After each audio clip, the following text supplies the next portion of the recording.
saya telah menandatangani PP nomor 11 tahun 2025 yang mengatur kebijakan pemberian gaji ke-13 bagi aparatur negara.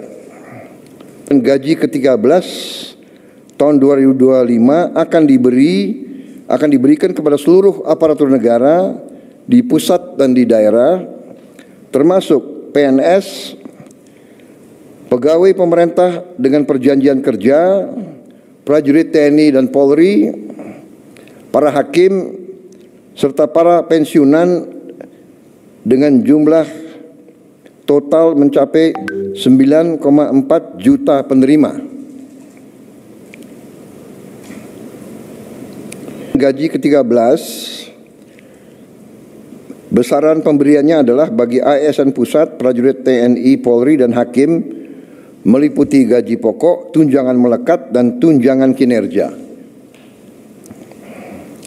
Bagi ASN daerah diberikan sama dengan ASN Pusat dan sesuai kemampuan daerah masing-masing. Bagi pensiunan diberikan sebesar uang pensiun bulanan. Sedangkan gaji ke-13 akan dibayar pada awal tahun ajaran baru sekolah, yaitu pada bulan Juni tahun 2025. Semoga dengan adanya kebijakan ini dapat membantu dalam mengelola kebutuhan selama. Saya ucapkan terima kasih kepada Menteri Keuangan, Menteri Pan RB yang telah bekerja keras untuk mempersiapkan hal-hal ini. Berkumpul di forum yang sangat penting ini, yaitu atas kehormatan besar diberikan kepada saya untuk bisa hadir dan berbicara di forum yang penting ini. Saudara-saudara, saya menyampaikan penghargaan, apresiasi kepada Indonesian Petroleum Association atas konsistensinya dalam menyelenggarakan acara-acara seperti ini sebagai salah satu forum migas terbesar di Asia Tenggara dengan partisipasi lebih dari 60 negara yang hadir. Acara ini mencerminkan bahwa sektor energi Indonesia tetap dinamis dan menarik di mata dunia. Saudara-saudara sekalian, baru minggu lalu saya mendapat kehormatan meresmikan produksi perdana lapangan minyak Forel dan Terubuk di Kepulauan Natuna. Ini menjadi peresmian pertama lifting migas pada masa pemerintahan yang saya pimpin.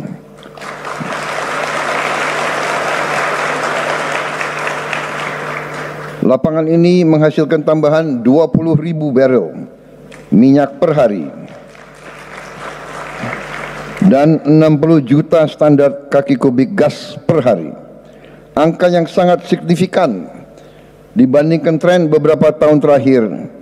Saudara-saudara sekalian, dan saya diberi laporan upaya ini dikerjakan 100% oleh anak-anak bangsa kita sendiri.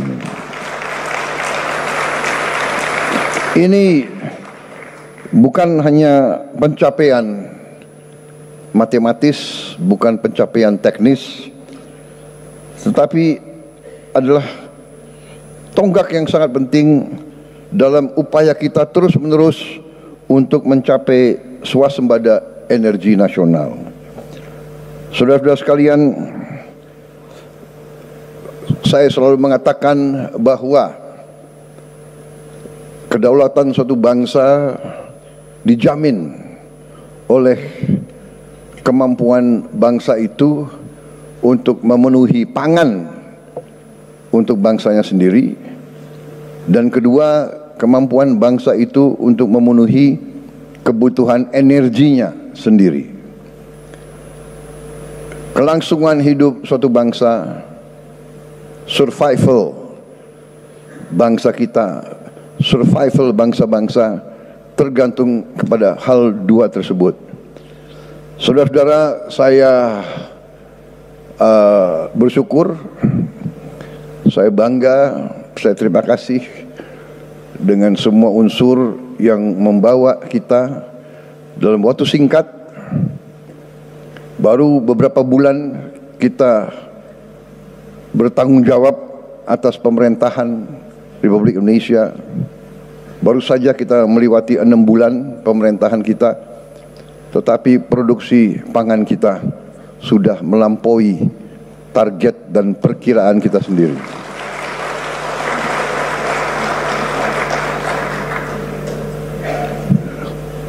Cadangan pangan, cadangan beras dan jagung di gudang-gudang pemerintah,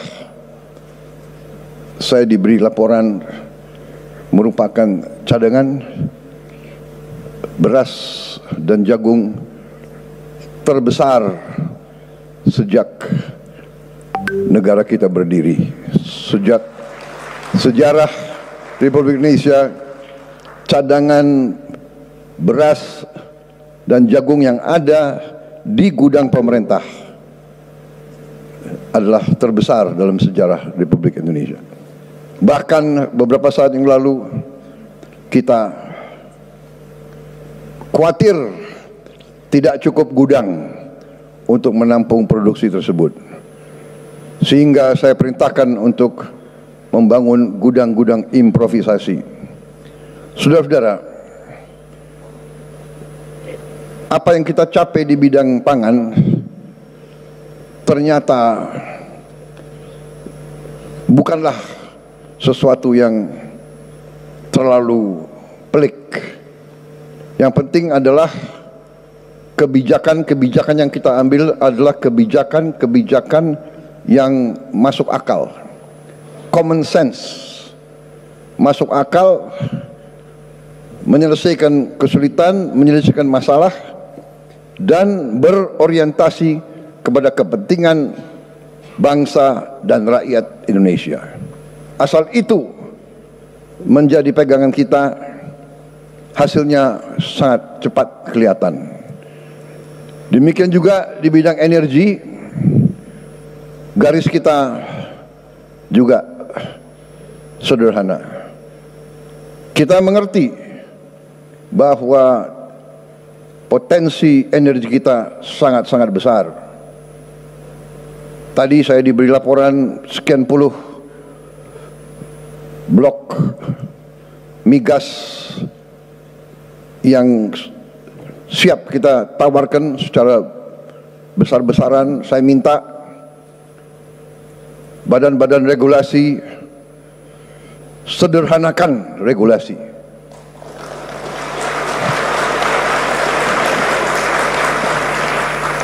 Saya ulangi, sederhanakan regulasi.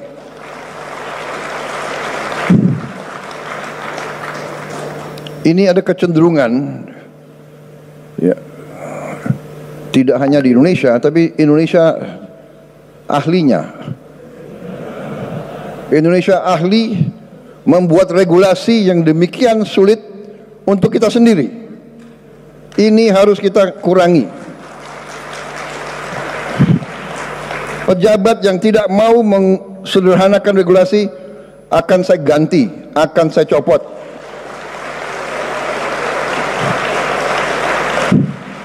Banyak anak-anak muda yang nunggu diberi kesempatan.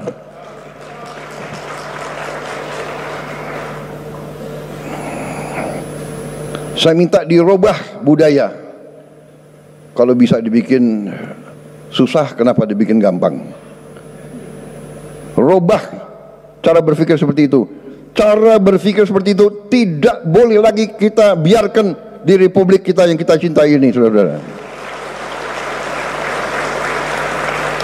Pejabat pemerintah, regulator adalah melayani masyarakat, mendukung, membantu semua pihak yang ingin bekerja di Indonesia.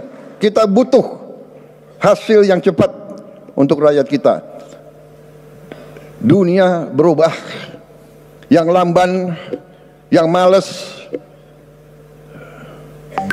yang punya pemikiran-pemikiran aneh-aneh harus pinggir, dan kita akan pinggirkan. Kita akan pinggirkan mereka-mereka yang tidak bekerja dengan baik.